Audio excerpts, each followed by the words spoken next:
the Hindus which eat cow are good Hindus or they are not actually Hindus? In India, normally we say cow belt.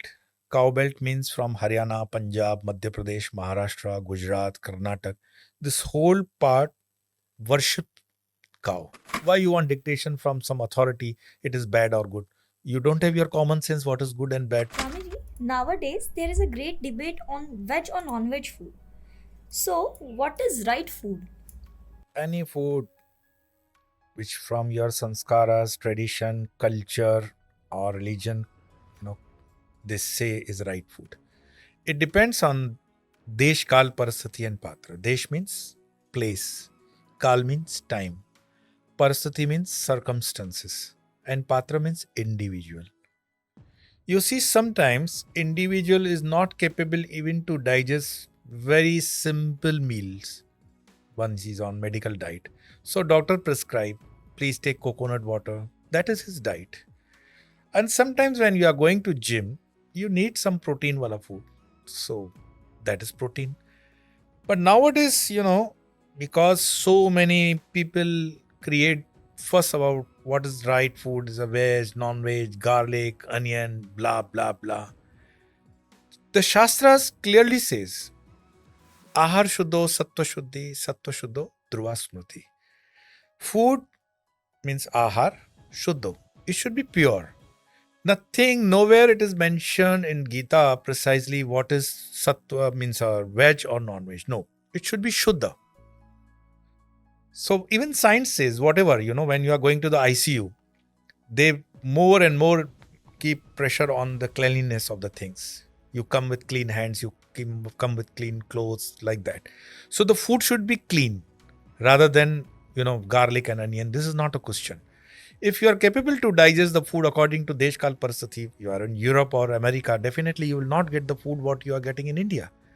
So there should not be any stigma like this in the mind of the people that this is the right food and that is a wrong food. No, food which is suitable to your body, you are comfortable to digest it and helps you to grow positively.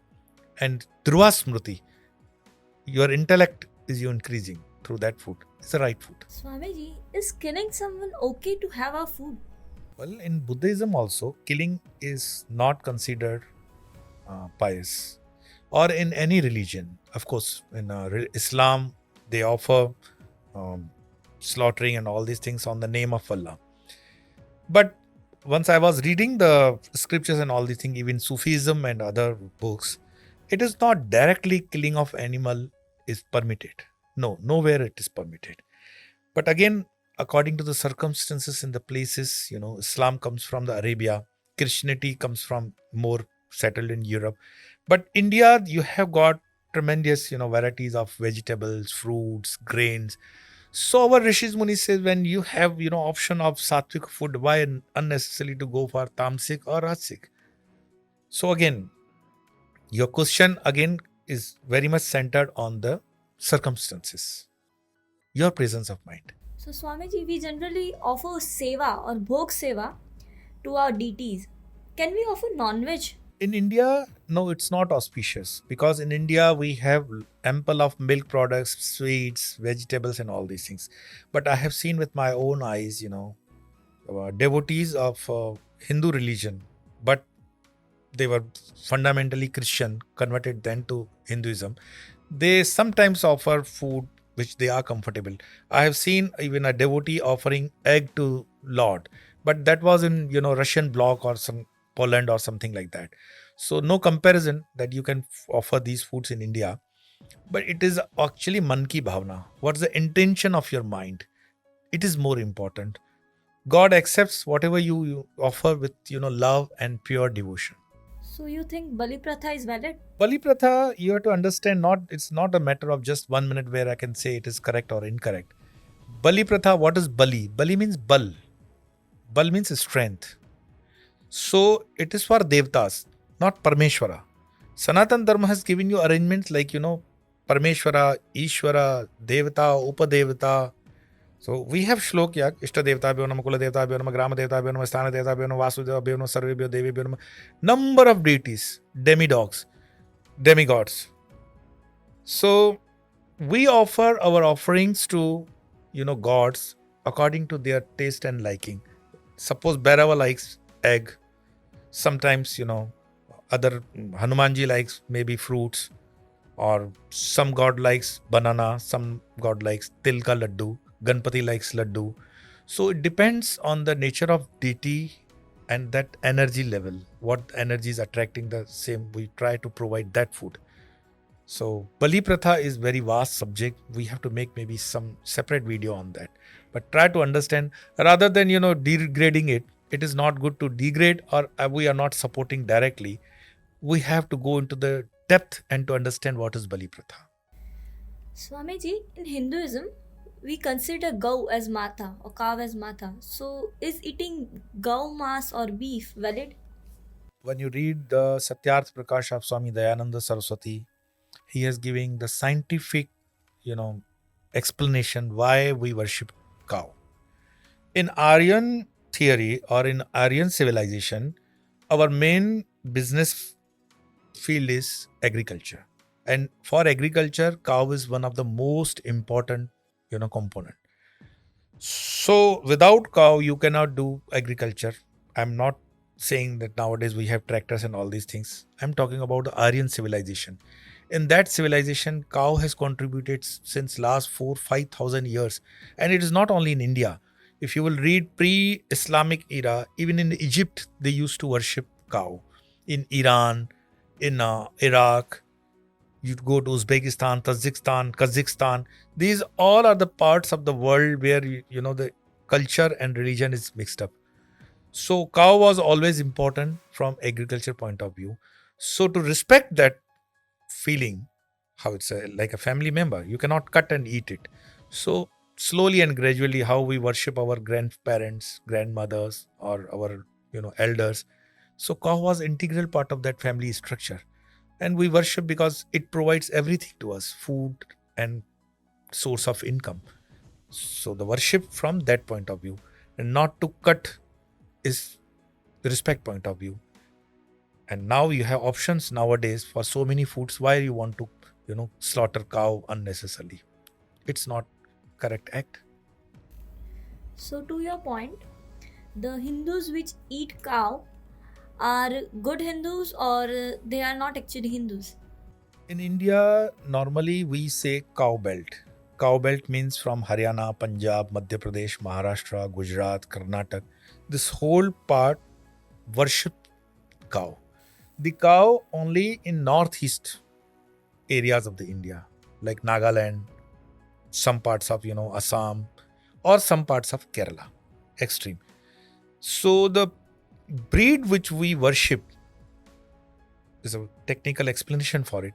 We worship desi cow, the very much cow of the Indian breed.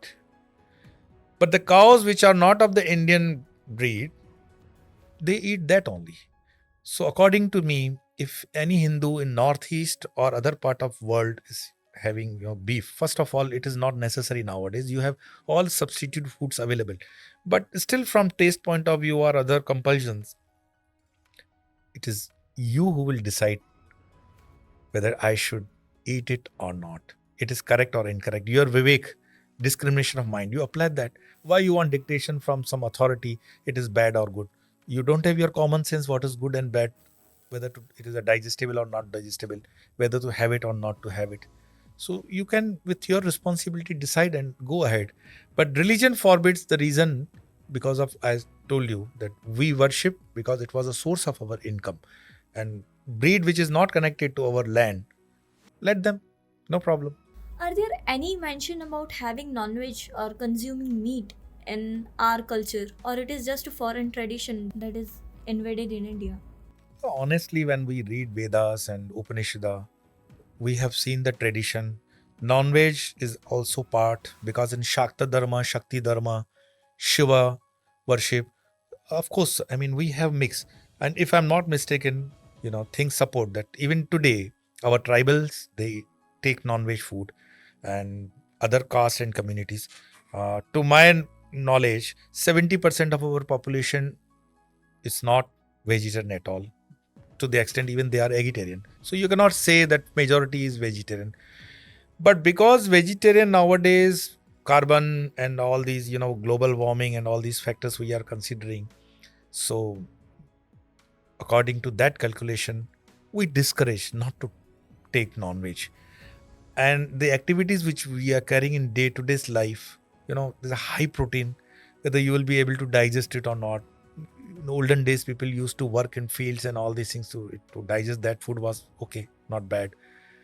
So apply your logic and mind. Of course, in our ancient scriptures, it is mentioned that people used to take from those days non-veg food. So it is not incorrect or wrong. It is our tradition. Yes. Swamiji, which shlok do you believe that supports eating non-veg? nahi, nahi. There's no shlok supporting non-veg food and there's no precisely shlok supporting vegetarian food. In Gita, precisely 17th chapter, Bhagwan Sri Krishna says there is a variety of food like sattvic food, rajasic food and tamasic food. You read that shloka. In that particular shloka also, he's giving the, like qualities of the food. That food should not be stinking, food should not be stale, it should not be more spicy. Nowhere it is mentioned in shloka. If commentary, that is different thing. I can comment, in 1,000 ways. I'm not going on commentary. But proper shloka only give you qualitative, definition about the food. So there's no proper shlok to eat non-veg or there's no proper shlok not to eat non-veg. Again, it is left onto your discrimination of mind. You apply your mind. Even Lord says, Yathechesi tatkuru. Oh Arjuna, it is up to you to follow or not to follow, to obey or not to obey.